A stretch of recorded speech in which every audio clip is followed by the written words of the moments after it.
There was football in the Motor City today, and you see the final score there. It was some sad football. Seattle getting the 37-30 win over these Detroit Lions in the home opener against us, in front of rather a sold-out crowd here in Ford Field.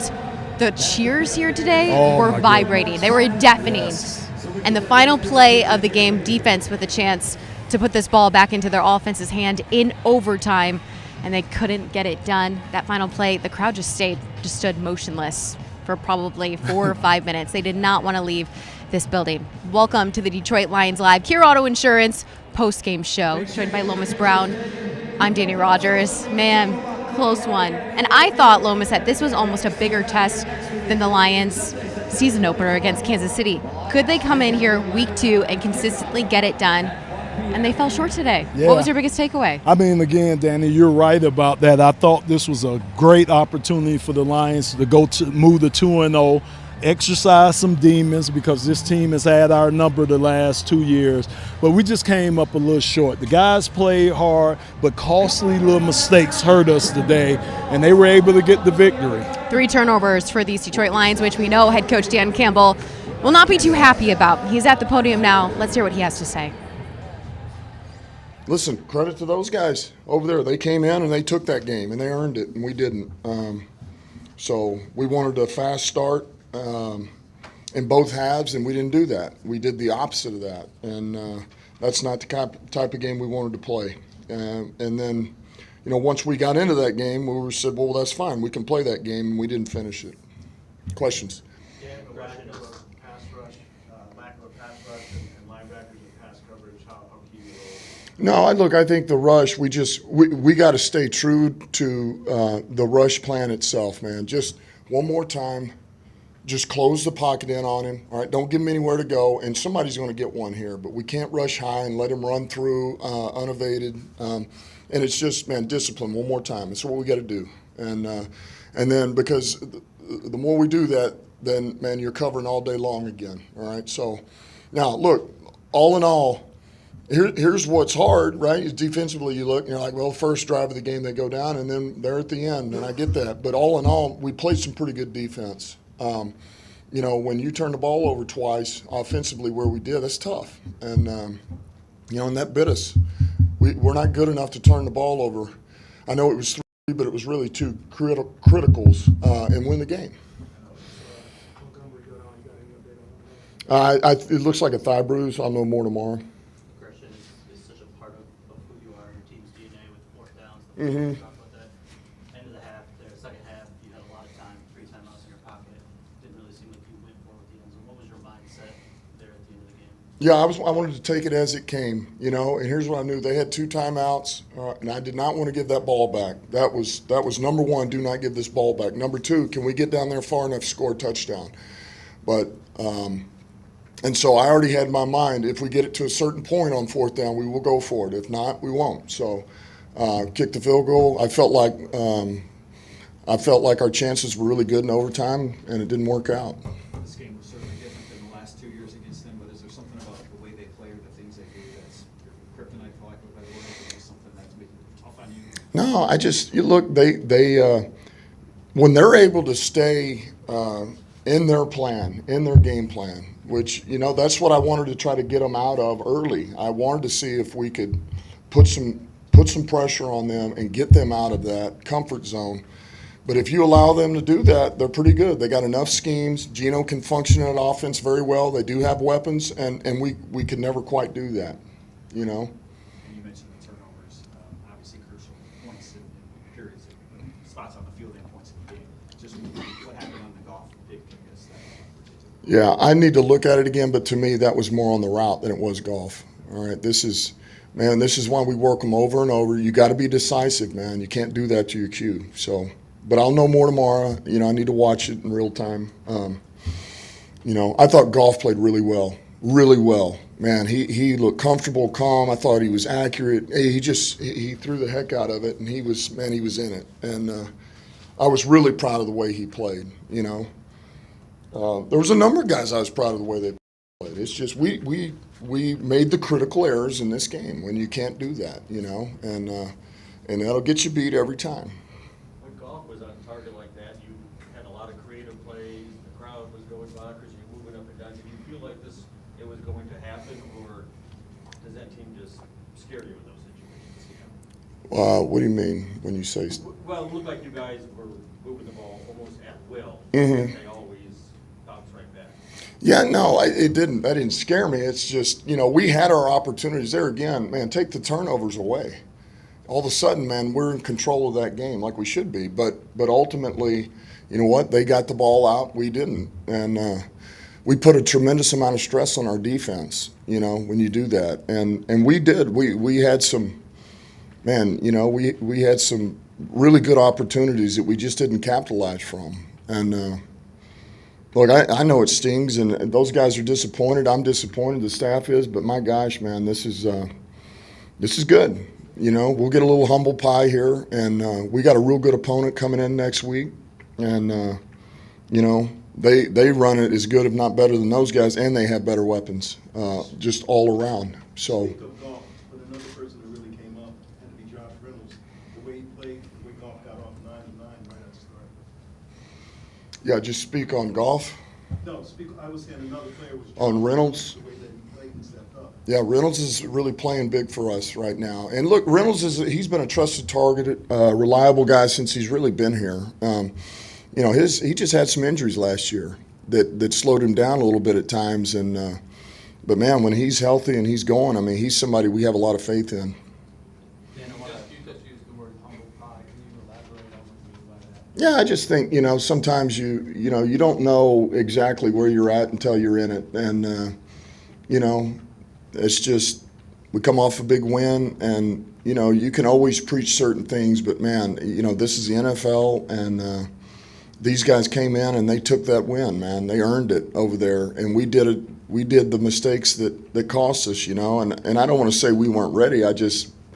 We have to make those plays in the moment and not just assume it's going to turn into the type of game you want it to. So, we wanted to go in. We attacked it a certain way, and it didn't go that way, and that's okay because now you got to close it out at the end, and we weren't able to do that. So, look, we'll regroup, and we'll get this stuff cleaned up, and I'll be better with the coaching staff, and we'll be great. I want to go back to the end of the fourth quarter there. So you didn't want to give them the ball back. I'm just wondering, what's the balance there, giving them the ball back with under a minute to go versus maybe leading on a coin flip and depending on your defense in that situation? Just give me that one more time. I'm sorry. Sorry, you said at the end of the fourth quarter you didn't want to give them the ball back. You want to give them that extra possession to get a field goal or whatever. Mhm. What's the balance there of leaning on your defense to defend them for a minute versus leaning on a coin flip, trusting the coin flip to go your way, and leaning on your defense to hold them the length of the field in overtime? I think the best way to put it is there was a risk I was willing to take, depending on what that yardage was fourth down. Once it hit 4th and 3, it wasn't worth it anymore for me. I think so you're just talking strictly the fourth down. I'm talking about the whole duration of that drive. You had a minute 44, 3 timeouts, 50. Yeah, to me, we had plenty of time to still score a touchdown. Yeah. It wasn't about the time to me. We ended up in a fourth down was more than we were. I never felt like we were crunched against the clock to score a touchdown. Is that what you're saying? I didn't feel that. We didn't feel that offensively. Because we still had time. We had timeouts, and it wasn't that. We didn't, we weren't able to convert. It was really more of that. I felt like the time we were good. We were good. It seemed like for the 3 quarters of the game, Jared barely got touched. I remember he went down, and then was that stretch where there were a couple of sacks, pressure on the interception, whether it was a route thing or not. Did something change? Did they do something differently? Suddenly turn it around? No, never felt like they really, look, they pressured a little bit more in a couple of situations, but really they had pressured us in a little bit earlier too. So there was enough sprinkle in there that we were able to handle. It just, in those moments, we didn't handle it real good, where he got hit. My time did go out right at that point in time. How was the AAV? Was that the contributing factor to that little, 4 or 5 play stretch where they were getting some pressure? No, and there again, look, I need to see the tape, but we got a lot of faith in Graham. That's why he's here. So I didn't necessarily feel that, but I need to go back and watch everything. Vaitai, I'll know more tomorrow. I'm not sure, I can't give you a clear answer right now. The only one I could is I think Houston will be out for a little while. And you mentioned this sort of ties into the humble pie, but kind of like the hype train going off the tracks, just like you said a few weeks ago. that's necessary to rein in some of those expectations, or what do you think this does to? Man, I just think inadvertently it always, man, it really, man, it gets your focus back on, here, man, we're on one track mind, man. Here's what it is. It's Atlanta. It's getting back to what we do. It's cleaning up all the little things and forget everything else, man. Because if we're not all collectively, me included, all of us just focused on what's right in front of us, man, then we're not all on the same page. And I just think that's what happens with loss. It stinks. It stinks to lose. It does. But, man, this is not a sprint. It's a marathon. And I know this, though. We got to get cleaned up in a hurry. We got some good opponents we got ready to face coming in. And on the more guys, the fourth down after Montgomery went out and ran a play action pass, Reynolds got tangled up with the cornerback. I think fans were looking for a pass interference. So what explanation did you get on that play from the officiating? Tangled feet. So. Do you have an explanation on the last play? Hutchinson looked like he was being dealt a bit. No. I mean, look, they're every crew's different, you know, and that crew they called it the way they call it, and we knew, you know, that was a crew that normally calls a lot of penalties, and you know, hey, that's up to them. And it's to me, it should have never come down to that, you know. So I'm not using that. I'm not using any of them. Did it feel like a missed opportunity, considering that both your offensive tackles were hurting this game? Did it feel like a missed opportunity to guys didn't get to Geno more often, just one sack at the very end? Yeah, you'd like to believe we could have applied a little more pressure, but I felt like we never really got him in that type of game consistently enough either, though. You know, so we let them continue to function in their offense, and they were better at it and just better on the day than we were overall. They didn't make those critical errors. You know, the turnovers are killers. I mean, I don't know how many times you guys have heard that, but you know, we got to get ours cleaned up. Thanks.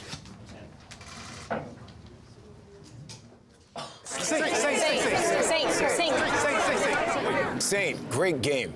Is that the best catch you've ever made? Actually, there was one better. When?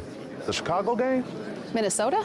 No, getting Cure Auto Insurance. Are you for real? Seriously, when I got here in Michigan, car insurance was the worst. But saving up to 40% by switching to Cure was my best catch. Cure Auto Insurance. Drive well. Detroit Lions Live is brought to you by Cure Auto Insurance.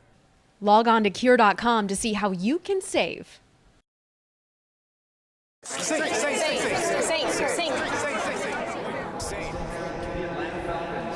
We're back here at Ford Field. Lomas Brown joined by Dannie Rogers. Let's get to the final stats of this game. And Lomas, we were going over them earlier. Not a ton.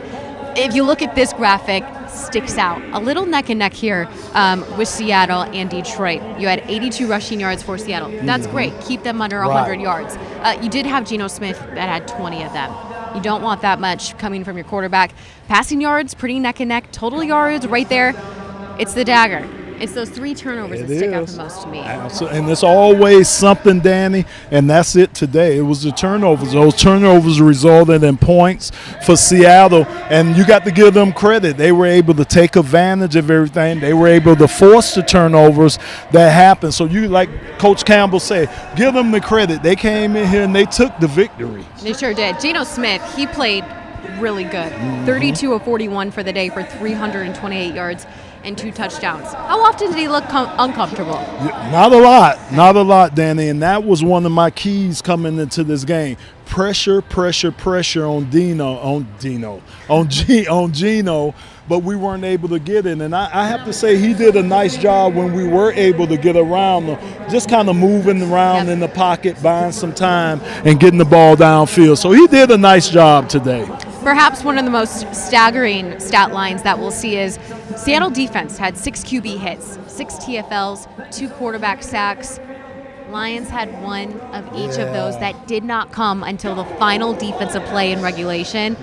That's really staggering. That killed us, and we thought Seattle was going to have problems on their offensive line, missing their 2 tackles. We would be able to get a lot of pressure on Geno. It didn't happen that way. We had a couple of injuries up front that we had to adjust to. They just put a lot of pressure on Jared. It was timely pressure that they put on Jared, and they came at the right time. They timed it up very well, and like I say, they got the victory today. Yeah. hard coming out my mouth, Danny. I'm sorry. I'm sorry. It's tough. You heard Dan Yeah. Campbell talk a lot about the turnovers. 2 coming in the second half. That gave Seattle 14 points. And Dan Campbell said they aren't built to withstand after they turn the ball over. Don't you think they're built a little bit better for that this season? They though? are, but he could have said that about any team, Danny. Yeah. Almost any team. When you have turnovers in the NFL, they are very hard to overcome. Like he said, we're just not at that point now where we could overcome turnovers, especially when they result in points. Aaron Glenn, defensive coordinator, said earlier this week, identity of the defense showed at Kansas City. Physical and violent. How much of those 2 things did you see here today? You know what? I don't think the defense played that bad, to be honest with you. I think they did a lot of nice things. When they did rush Geno, they didn't let them break the pocket. They kept them in the pocket. They contained Kenneth Walker III, which is their bell 43 cow yards for running. him. Absolutely. So they did that. And then they didn't have really, I don't think, any big explosive plays at the wide receiver position. So they did a nice job, the defense did. But as an offense, you got to be able to complement your defense by getting first down, keeping the ball moving, let those guys get rest on the sideline. We just didn't do that enough today to get the victory. Secondary, maybe some things to clean up here. You know, some explosive passes that got past them here when it needed it most. But taking a look at the secondary, Kirby Joseph, 7 total tackles on the day. C.J. Gardner-Johnson, the king of the ski mask movement, 8 total tackles. And the same for Jerry Jacobs. They were everywhere. Joseph also adding 1 pass defended. So you have that. Kirby Joseph had 8 passes defended last season. So that's one of his calling cards. But you know what I don't like, Danny? What? All those tackles that the secondary had to make. I mean, 7, 8, and another 8 tackles. I mean, you can't give that up. You can't give up 23 tackles having your guys in the backfield making those type of tackles. You want that more on your D-line and your linebacker position. Once they get to those guys back there, man, they've done what they've had to do on the offensive side of the ball. So other than that, that's just a little disappointing they had to tackle that much, but they did a nice job too. We mentioned Geno Smith, quarterback for Seattle Seahawks, had a great game. And you heard it from head coach Dan Campbell. So did Jared Goff for these Detroit Lions. Taking a look at his stats now, 28 of 35 through the air for 323 yards, 3 passing touchdowns. Yeah. Fantasy lover, football players will love that. But that interception for a pick 6. Yeah. That really was puts a a damper in killer. it. It was a killer. And I think it was more so Jared just trying to make a big play for the team, Danny. Just trying to get the ball down and make a big play for him. But other than that, I mean, I thought he played very well. Again, like I always like to say, he took command of the huddle. He did some nice things. He had some nice throws. He really did. So he did a great job. Again, it was just other areas that kind of let us down today. That's right, Jared Goff. Yeah, getting it done when he needed to, and he's our player of the game. Oh, good. As he should be. Okay, I'll take it. So we'll take a look at his highlights and get that to you right now. Where do you think Detroit offense might have been able to capitalize a little bit better? Let's take a look at the play of the game. Okay. Here he is. We know this one. flea flicker. It's the flea flicker. I love This that. is a place where they were able to capitalize. Goff to Jahmyr Gibbs. You guys wanted the rookie to get more touches. He did. He passes it back to his quarterback, who airs it out for Khalil Freeman in the end zone. Wide open for a touchdown. And you know why that was wide open, Danny? Because we had run the ball pretty good up to that point. You were able to do the play action fake. Everybody came up on the defensive side of the ball. He was able to just dump it over top. Just a lot of trickery we were kind of waiting for. Trickeration. I like some trickeration. creativity coming out of that playbook.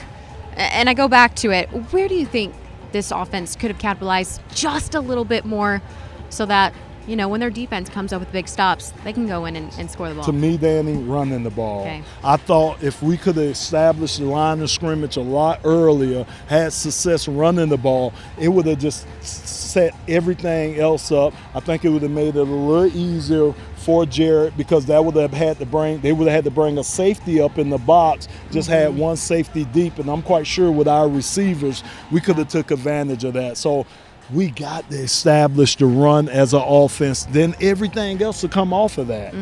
Perhaps a little bit more of a balanced attack, which it certainly was not when you take a look at the rushing yards to passing yards today. Jared Goff, quarterback, is standing by at the podium. Let's see what he had to say post-game.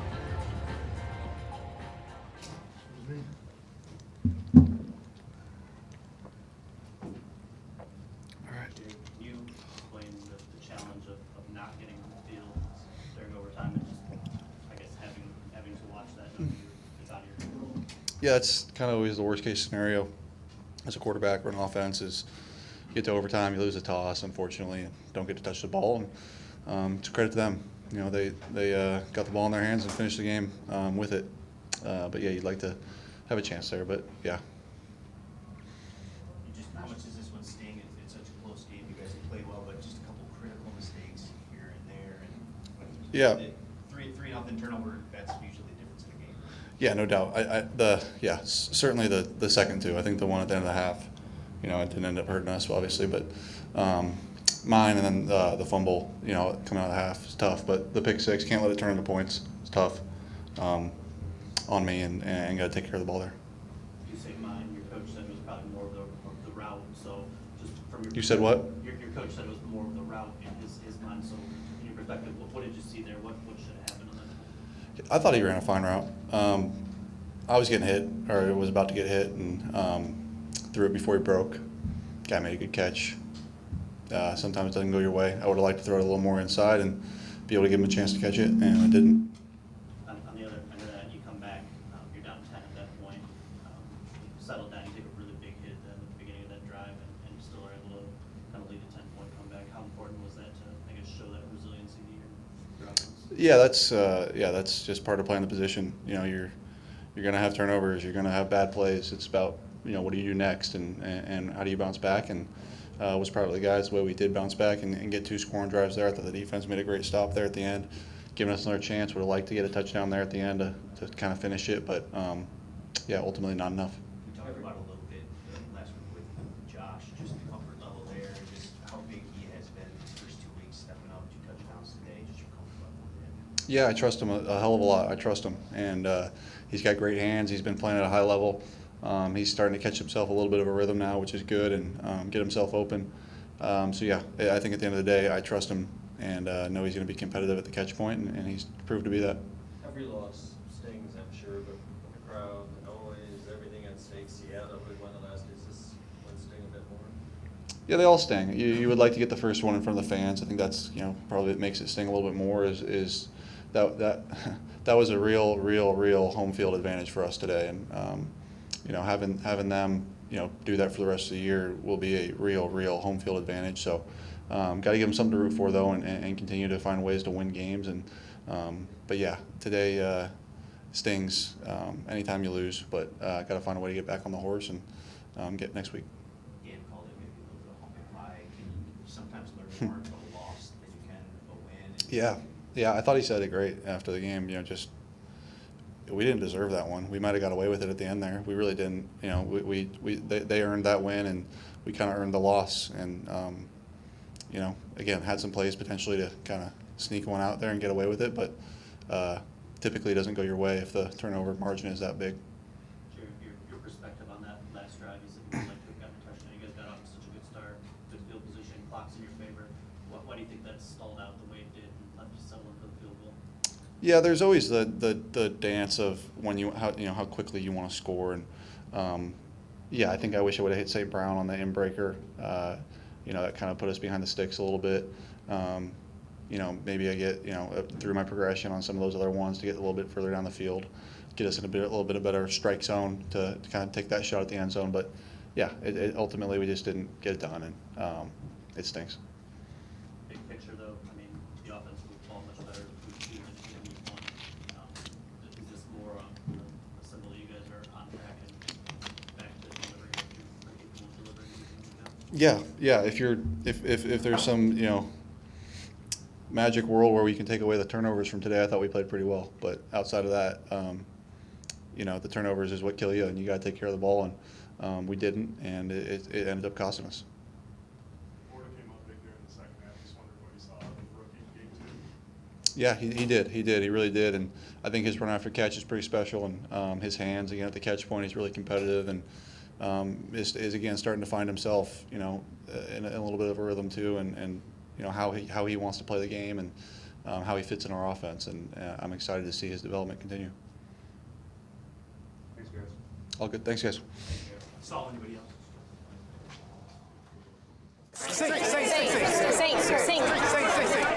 Saint, great game. Is that the best catch you've ever made? Actually, there was one better. When? The Chicago game? Minnesota? No, getting Cure Auto Insurance. Are you for real? Seriously, when I got here in Michigan, car insurance was the worst. But saving up to 40% by switching to Cure was my best catch. Cure Auto Insurance. Drive well. Detroit Lions Live is brought to you by Cure Auto Insurance. Log on to cure.com to see how you can save.